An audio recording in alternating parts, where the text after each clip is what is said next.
selected for hard labor that usually lasted a fortnight. She was sorry to leave her because she knew she was so weak.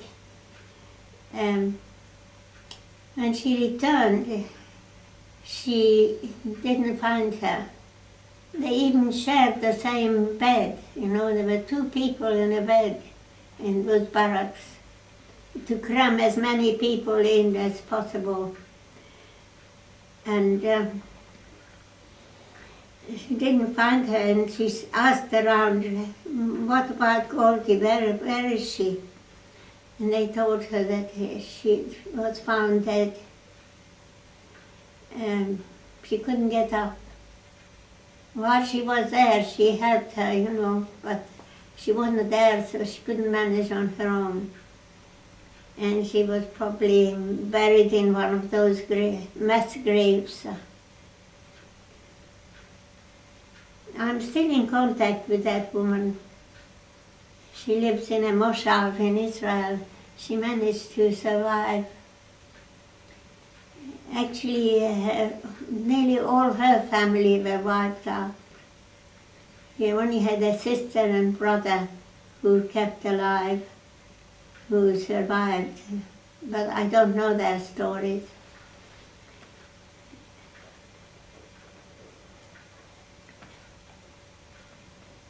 Anyway, to get back to when after my baptism, my brother-in-law or my elder sister, not the one who went to the convent to have her trousseau embroidered, he came to visit us from Germany together with my sister and told me that he read an advertisement in a Swiss paper that an English family was looking for a young girl to speak German to their 5-year-old son. And he knew that once I heard somebody speak English and I fell in love with the English language and I wanted to learn it. And there was nobody in the whole of Hungary that taught English. So he said, look, you always talk about wanting to learn English. Here is your opportunity. Answer the letter. Who knows, they might employ you. And I just finished school that year. And there your dream will come true. You can learn the language. Sure enough, the answer came that they were ready to employ me.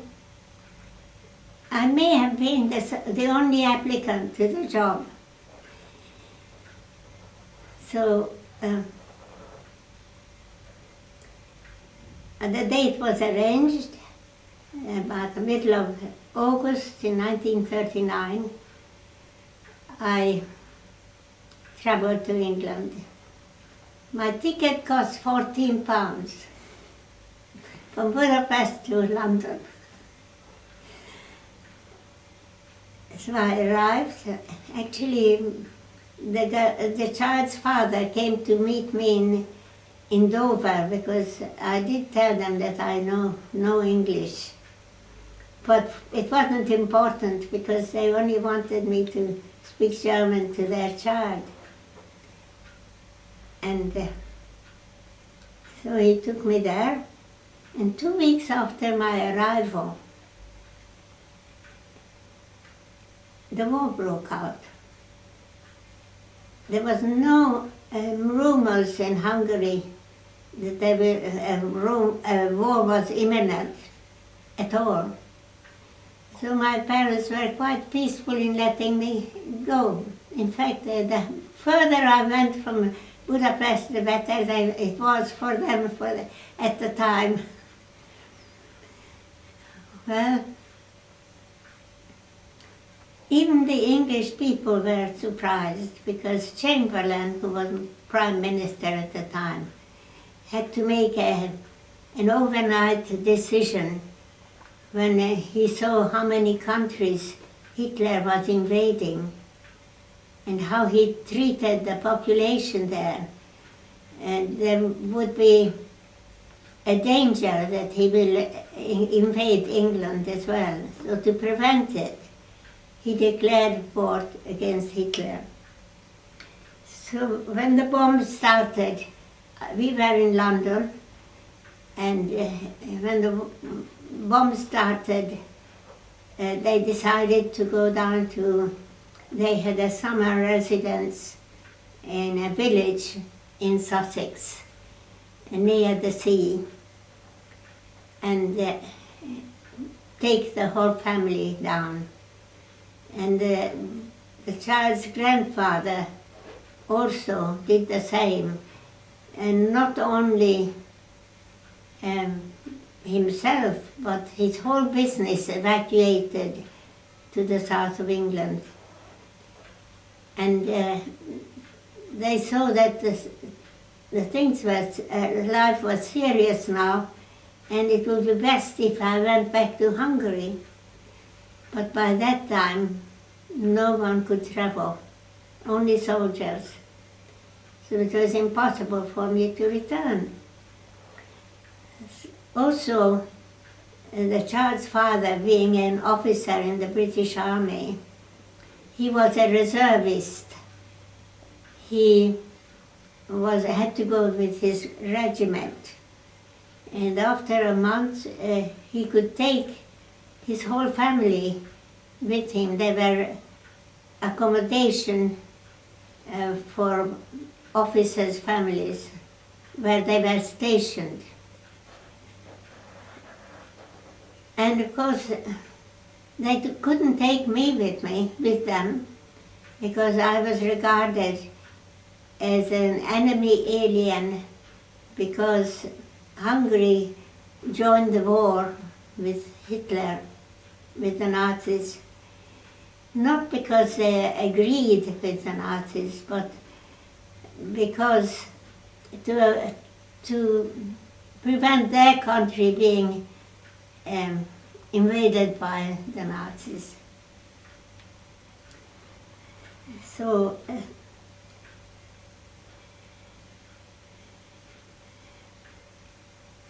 am I now? Oh yes.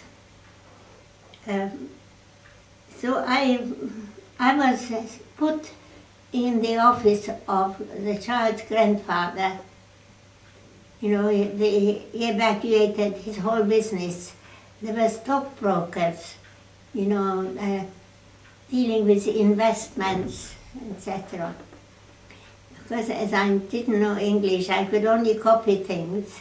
Luckily, at the last year at school, I learned typewriting and shorthand.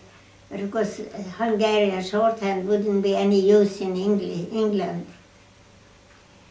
And I made myself useful the way I could in that group with the employees. One day, just to give you an idea of the atmosphere in England at that time, I heard a church bell, and I asked the child's nanny before they left, where is the bell coming from? Because they said there was no Catholic church in that village. I have to go 5 miles to get to church on a Sunday. So she said, oh, this is the bell from the convent. Well, as far as I knew, convents were all Catholic convents in Hungary. Apparently it was an Anglican convent. And I said, well, if there is a convent, I go to Mass there. She was quite shocked. She said, aren't you a Catholic? I said, yes, I am. But you know, it's not a Catholic convent. And so I had to change my ideas, and I took a bicycle that they gave me and cycled to Worthing. It was a very straight road, it wasn't difficult. Very little traffic on the road in those days. Very few people had even cars. So I went to Mass, and I could follow the Mass actually. I didn't understand every word.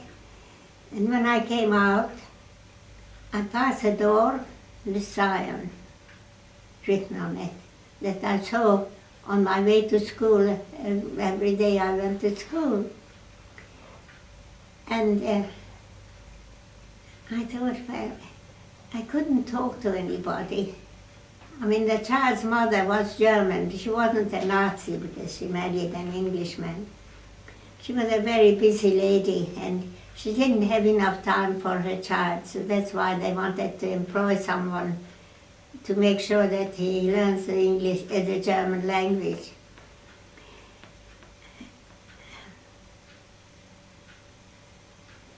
So I just was longing to have a conversation with somebody.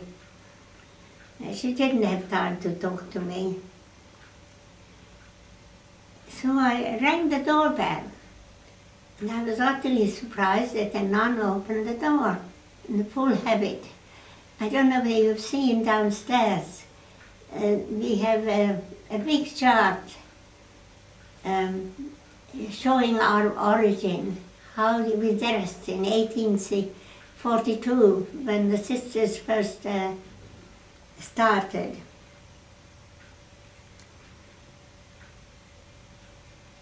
So I said in my best English, "Hungarians here?" She answered, she shook her head, "No Hungarians." So she saw my disappointment, and I was going away. I couldn't even thank her for the information, but didn't know how to. She called me back, and she said, "Oh, we have a sister who is Austrian." How she knew I knew German, I don't know. Maybe she knew something about the Austro-Hungarian Empire. Would you like to talk to her? So I said, yes, I would like to do that. So she called that sister down. Her name was Josanne. And she received me very kindly, and we had a chat for half an hour. And she said, well, anytime you are free and like to have another chat, you're welcome to come. Which I did from time to time. And then I had to learn shorthand, apparently, which is in phonetics, and it would speed up my English, my spoken English. So the staff there suggested, why not try to do that? But they didn't know where I could learn shorthand, so I went back to the sister and Sister Josanne to ask her where I could learn shorthand. And she indicated a commercial school nearby where I started taking lessons. But somehow the teacher was so suspicious of me, because I could only speak to her in German. She did know some German. The next I knew was that a detective came from Scotland Yard to tell my employer, who was the child's grandfather, that it was reported that I might be a German spy. Well, he started to laugh and said, I guarantee you that she's not a German spy because she's not German. Secondly, she doesn't know English. She only goes out on Sunday to church. So I assure you, no way could she be a spy. So I had no more trouble from Scotland Yard. But I didn't like to go back to that school. So I went back to the Sister Josanne. and asked her, do you know of another place where I could go learn shorthand? She said, actually, Worthing was such a small town, there's no other place. Then she thought for a minute. She said, we have a sister who teaches it in the school. I could ask her whether she could give you private lessons. She went to ask her and she agreed. So I used to go and have lessons once a week from this other sister who was originally, her parents came from Poland, but she was born in England already. I didn't realize that she was of Jewish origin as well. But she didn't tell me that. I only found out when I joined the sisters.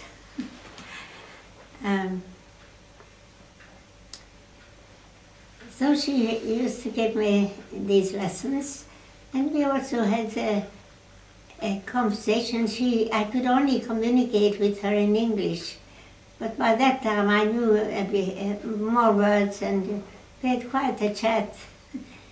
And I asked her what the Sisters of Zion vocation was, what they do in life, what their aims are. And she told me about their congregation, that they were founded by two Jewish brothers who both became Catholic priests. And they wanted to do something about anti-Semitism and to work towards reconciliation between the church and the Jewish people. And when I heard all the dreadful things that happened during the war in Germany and in Poland, that I thought that that was the most important thing to do in life. And I felt that I didn't want to stay in that job. Who knows how long the war might last. I must do something for with my life. So after much searching and praying, I was convinced that I couldn't do better than join the sisters.